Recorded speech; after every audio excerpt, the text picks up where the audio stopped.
மாண்புமிகு பேரவை மாற்றுத் தலைவர் அவர்களே, வணக்கம். ஒன்றிய அரசால் தமிழ்நாட்டுக்குரிய நிதியையும் திட்டங்களையும் புறக்கணிக்கப்பட்டாலும் முத்தமிழறிஞர் கலைஞரிடம் கற்றுக்கொண்ட அரசியல் நிர்வாகத்திறன் உடனால் தமிழக மக்களுக்கு வாக்குறுதிகளை நிறைவேற்றி வரும் மாண்புமிகு தமிழ்நாடு முதல்வர் முத்துவேல் கருணாநிதி ஸ்டாலின் அவர்களுடைய நல்லாசியோடும் என்னை வெற்றி பெறச் செய்த தேனி நாடாளுமன்ற தொகுதி மக்களுக்கும் கூட்டணி கட்சி தலைவர்களுக்கும் கழக உடன்பிறப்புகளுக்கும் எனது மனமார்ந்த நன்றியை தெரிவித்து எனது கன்னி பேச்சை துவங்குகிறேன். This is my maiden speech. ஒன்றிய அரசால் 31 துறைகள் விவாதிக்கப்பட வேண்டும் இந்த அவையில். ஆனால் 5 துறைகளை மட்டும் எடுத்து விவாதிக்கப்படுகிறது. அதை நான் வன்மையாக இந்த ஒன்றிய அரசை கண்டிக்கின்றேன். விவசாயத்துறை, கால்நடை, பால்வளத்துறை, மீன்துறைக்கு சேர்த்து ஒதுக்கிய தொகை 1,20,000 கோடி. அதில் கால்நடை மற்றும் பால்வளத்துறைக்கு ஒதுக்கிய தொகை வெறும் 4,000 கோடி. இந்த தொகை போதாது. காரணம் என்னவென்றால், எல்லாம் அறிந்த 5 முறை முதல்வராக இருந்த முத்தமிழறிஞர் கலைஞர் கால்நடைகளை பாதுகாக்க வேண்டும் என்ற உயர்ந்த சிந்தனையில் தமிழ்நாட்டில் 1989 முதலில் தமிழ்நாடு பல்கலைக்கழகத்தை, கால்நடை பல்கலைக்கழகத்தை உருவாக்கியவர் முத்தமிழறிஞர் கலைஞர். அதன் பின்பு 7 பல்கலைக்கழக கல்லூரிகள் வந்திருக்கின்றன. அதன் மூலம் தமிழ்நாட்டில் பல கால்நடைகளை வளர்ப்பதற்கு, விவசாயிகளை பாதுகாப்பதற்கு உண்டான திட்டங்களை தமிழ்நாடு முதல்வர் முத்தமிழறிஞர் கழகத்துடைய புதல்வர் தளபதி ஸ்டாலின் வழங்கி வருகிறார்கள். நான் கேட்பது, இந்த கூட்டத்தின் வாயிலாக நேஷனல் லைவ் ஸ்டாக் மிஷன் மூலமாக 7 மருத்துவக் கல்லூரிகளுக்கு 300 கோடி நிதியை வழங்கி கால்நடைகளை பாதுகாக்க வேண்டும் என்பதை ஒன்றிய அரசு மூலமாக நான் கேட்டுக்கொள்கின்றேன். இன்றைக்குள்ள உட்கட்டமைப்பு வசதி, ஒவ்வொரு சட்டமன்ற தொகுதியாக கால்நடைகளுக்கு வேண்டிய மருத்துவ உதவிகளை தமிழ்நாடு அரசு செய்து வருகிறது. இது போதவில்லை.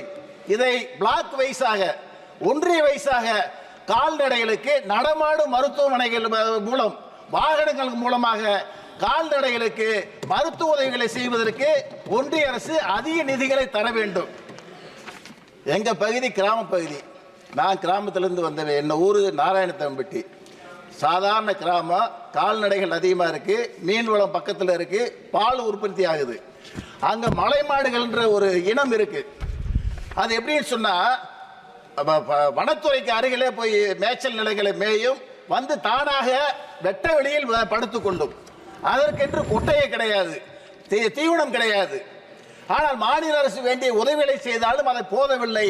அந்த மலை மாடுகளை பாதுகாப்பதற்கு, கொட்டைகள் அமைப்பதற்கு, தீவனங்கள் வழங்குவதற்கு ஒன்றிய அரசு அதிக நிதிகளை எங்கள் அரசுக்கு கொடுக்க வேண்டும். கால்நடைகளுக்கென்று 2 நோய்கள் அதிகமாக பாதிக்கப்படுகிறது. ஒன்று கோமாரி நோய், இன்னொன்று கருச்சிதைவு நோய். இந்த 2 நோய்களை பாதுகாக்கிறதுக்கு 2 தடுப்பூசி போடுறோம், பத்தாது.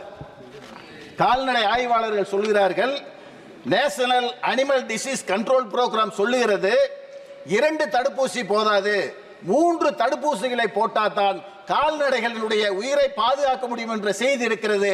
ஒன்றிய அரசு இதை கவனத்தில் கொண்டு 3வது தடுப்பூசி போடுவதற்கு ஆவணம் செய்ய வேண்டும். கால்நடைகளுக்கு என்று ஒரு புதிய நோய் இருக்கிறது. வடநாட்டிலும் இருக்கு, தென்னாட்டிலும் இருக்கு. அந்த நோய் என்னன்னு சொன்னா தோல் கலலை நோய், எல்எஸ்டின்னு சொல்லுவாங்க, லும்பி ஸ்கின் டிசீஸ். இந்த நோய்க்கு உண்டான தடுப்பூசி எப்படி போடுறோம் சொன்னா, ஆட்டுக்கு வருகிற அந்த நோய்க்கு உண்டான தடுப்பூசியை வைத்துதான் மாடுகளுக்கும் போடப்படுகிறது. ஆகையினால் அந்த நோயை மாடுகளுக்கு கண்ட்ரோல் பண்ண முடியல. ஆடுகளுக்கு தடுப்பூசி கண்டுபிடித்த ஒன்றிய அரசு அந்த மாடுகளுக்கும் இந்த நோய்க்கான தடுப்பூசியை கண்டறிந்து வழங்கினால்தான் அந்த நோயிலிருந்து காப்பாற்றி கால்நடைகளை பாதுகாக்க முடியும். ஒன்று, ஒன்றிய அரசு மாறுதட்டி சொல்றது, நாங்கள் மாடுகளை பாதுகாக்கிறோம்னு சொல்லி. ஆனால் இன்னைக்கு ஒன்றிய அரசுக்கு வருமானம் எதிலிருந்து வருதுன்னு சொன்னால், ஆண்டு ஒன்றுக்கு 50,000 கோடி மாட்டு இறைச்சியை வெளிநாட்டுக்கு ஏற்றுமதி பண்ணுறதுல வருது. Madam, this is my maiden speech. Already told. Madam, complete BJP half an hour. 50,000 கோடி ஆண்டொன்றுக்கு 50,000 கோடி மாட்டு இறைச்சி ஏற்றுமதி செய்யப்படுகிறது. நண்பர் பேசும்போது சொன்னார், வனவிலங்குடைய எண்ணிக்கையை கால்நடை கணக்கிட்டு சொல்லியிருக்கு. பசுமாடு மொத்தம் இந்தியாவில் எவ்வளவு இருக்குன்னு பார்த்தா 30 கோடியே 30 லட்சம் பசுமாடு தான் இருக்கு டோட்டலா. 7 கோடியே 40 லட்சம் செம்மறியாடு தான் இருக்கு. 14 கோடியே 80 லட்சம் வெள்ளாடு தான் இருக்கு. 90 லட்சம் பன்றிகள் இருக்கு. 85 கோடியே 10 லட்சம் கோழிகள் மட்டும்தான் இருக்கு. மக்களுடைய ஜனத்தொகை 130 கோடி. மாட்டு இறைச்சி எப்படி போதும்? இந்த மாட்டு இறைச்சி வனவிலங்குகளை பாதுகாத்தால் தான் மக்களுக்கு உண்டான இறைச்சி கொடுக்கப்படும். ஒன்றிய அரசு கவனம் செலுத்த வேண்டும். செலவு வைக்கிறதுக்கு 3000 கோடியை ஒன்றிய அரசு செலவு பண்ணுது. பார்லிமெண்ட் கட்டுறதுக்கு 2000 கோடியை செலவு பண்ணுது. 130 கோடி மக்களுக்கு இறைச்சிகளை கொடுப்ப வனவிலங்குகளுக்கு பாதுகாப்பான நிதியை மாநிலங்களுக்கு ஒன்றிய அரசு வழங்க வேண்டும் என்பதுதான் என்னுடைய நியாயமான கோரிக்கை. பால் உற்பத்தியில் இந்தியா, உலக உற்பத்தியில் இந்தியாவுடைய பங்கு 25% இருக்குது. அதில் தமிழ்நாடு 10.60 மில்லியன் டன் மூலம் 11ஆம் இடத்துல இருக்குது இன்றைக்கி பால் உற்பத்தியில். அதற்கு முழு காரணம் தமிழ்நாடு முதல்வர், கழகத்துடைய தலைவர் முத்துவேல் கருணாநிதி ஸ்டாலின் ஆட்சியில் அந்த கால்நடை துறையை சேர்ந்த துறைக்கு அதிகமான நிதியை வழங்குவதன் மூலம் பால் துறையில் இன்றைக்கி 11ஆம் இடத்துல தமிழகம் இருக்குது. பால் விலையில் இன்றைக்கி பெரிய போட்டி என்னன்னு சொன்னால், தனியார் துறை நிறுவனங்கள் பால் உற்பத்தி செய்து கூட்டுறவு பால் பண்ணை மூலமாக உற்பத்தி செய்யக்கூடிய விவசாயிகளுக்கு பெரிய இடையூறு இருக்குது. கெமிக்கல் கலந்து பாலை விற்கிறாங்க. அதை தடுப்பதற்கு ஒன்றிய லெவலில் ஒரு கமிட்டியை ஃபார்ம் பண்ணி அதை கண்ட்ரோல் பண்ணுவதற்கு ஒன்றிய அரசு முன் வரணும். ஒன்று. ரெண்டாவது,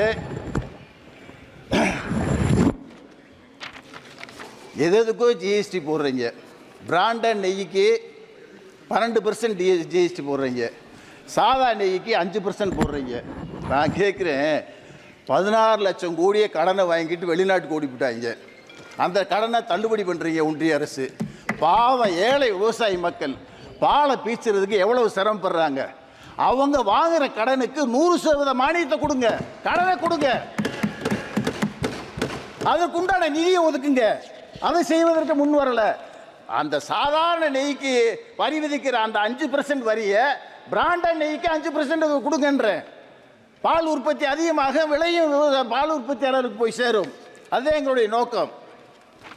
சுங்க கட்டணம் தமிழ்நாடு, இந்தியா முழுக்க பல ஆயிரம் சுங்க கட்டணம் இருக்குது. எங்கள் தமிழ்நாடு முதல்வர் அண்ணன் தளபதி சொன்னார் தேர்தல் அறிக்கையில், இந்தியா கூட்டணி ஆட்சிக்கு வந்தால் இந்தியாவில் சுங்க சாவடியே இருக்காதுன்ற ஒரு செய்தியை சொன்னார். சுங்க கட்டணம் வசூல் இருக்கக்கூடாதுன்ற செய்தியும் சொன்னார். மக்கள் ஓட்டு போட்டாங்க. 40 நாடாளுமன்ற தொகுதியில் இந்தியா கூட்டணி ஜெயிச்சிச்சு.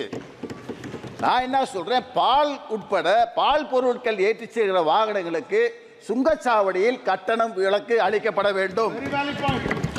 Honorable member, please conclude. Yes, sir. Maiden speech.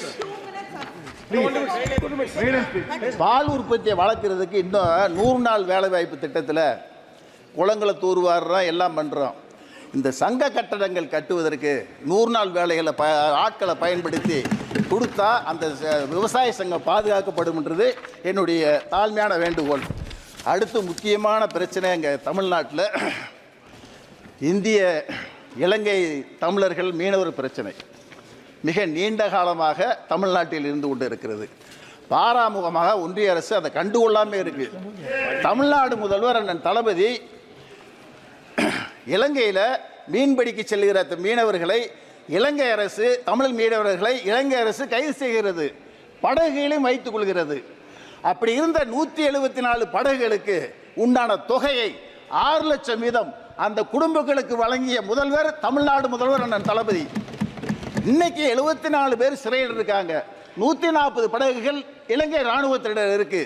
அதற்கென்று ஒரு கமிட்டி அமைச்சிருக்கோம் தமிழ்நாடு அரசு. அந்த கமிட்டியை இலங்கைக்கு அனுப்புவதற்கு ஒன்றிய அரசு இன்னும் முன் வரல. இன்னொரு குழு இந்தோ ஸ்ரீலங்கான் ஜாயின்ட் கமிட்டி ஒன்று கமிட்டி அமைச்சர் 2022 அந்த கமிட்டி கூடுச்சு. அந்த கமிட்டி கூடுச்சு. அதுக்கு பிறகு இந்த கமிட்டி கூடுறது நோக்கமே புரியல எனக்கு. இதே மாதிரி இலங்கைக்கும் தமிழர்களுக்கு நீண்ட நாள் பிரச்சனை இருக்கு. நான் என்ன சொல்றேன், இலங்கை தமிழ் மீனவர்களுக்கு பிரச்சனை இருக்கிற இடத்துல இந்திய அரசால் நிர்வகிக்கப்படுகிற கடல் சார்ந்த இராணுவம் போய் அங்க பாதுகாப்பு கொடுத்து 2 நாட்டுக்குண்ட பிரச்சனை தீர்ப்பது தான் ஒன்றிய அரசின் நோக்கம். ஆனா ஏன் பாராமுகமா இருக்கு பிஜேபி அரசு, ஒன்றிய அரசு? காரணம் என்னான்னு கேட்டா, நாங்க 40 நாங்க ஜெயிக்கிறோம், பிஜேபி ஒரு இடத்துல ஜெயிக்கல. அதுக்கு எங்களுக்கு தண்டனையா? நாங்கள் சொல்வது கிராம பொருளாதாரம் எதை சொல்லுவாங்கன்னு சொன்னா மற்றதெல்லாம் சொல்ல மாட்டாங்க. இந்த பால் வளம்,